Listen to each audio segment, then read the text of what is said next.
Hello, kumusta mo amigos, amigas, may adlaw kaniyong tanano sa dili pa ta mo padayon, sa dili pa ta mo kaon ni Litson nga gitiktoyo sa ko mga uyuan. Sugin lalo sa tamong mag-share sa mga panghitabo no tungod kay grabe basta taga probinsya. Expected gina nga og mag-asawa ganit layo. Aw grabe laungon gina tanang mga karga. Og na timing magid kayo mga mag-share nga bagyo og grabe inyo makita naglabang gitaon mi sa baha kay dako jud kayong baha diri sa among bukid. Pero medyo ni hubas sa gitaon na diha ang tubig mo mamog-share. Og diri puntuhan mo mamog-share so nagsugod na gid mig pangarga no ang mga kahoy mga sugnod mo nagibang karga na sa mga habal-habal kay karga na po ni sasakyan. Kaya medyo ubay pa gini ang kargahon ng mga mamog-share no, mga plato, kutsara, kaldero, planggana, balde, lingkuranan, lamisa ug uban pang mga dalunon ilabi na puntaon ang mga karne nga mga baboy. Og pagkaugma na mga mamog-share wagi ko nakatabang og prepare sa mga pagkaon no tungod kay natingalan na lang mi nga nalusnag magintaon ni ang kilid sa among balay. Og nagpasalamat lang puntaon mi sa Ginoo nga wa gid taon ni maapil ang among balay mga mamog-share kay unsaon na lang asa na tawo mi puyo na timing jud kayo ang kasal sa among magwang muna nga moadto sa mi moatin na taon mi sa simple nga selebrasyon sa ilang kasal.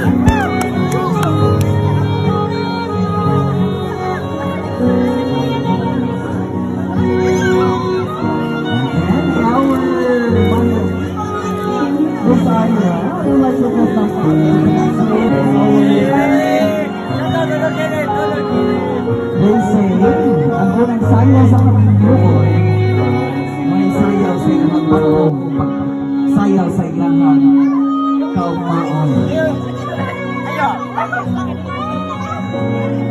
And then again, slave kadala. Of course, dapat nato mga pinalagang kasal.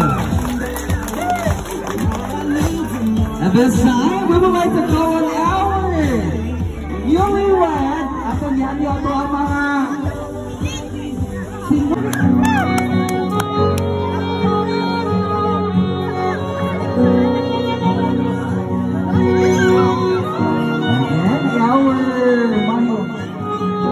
Desire, I would like to put some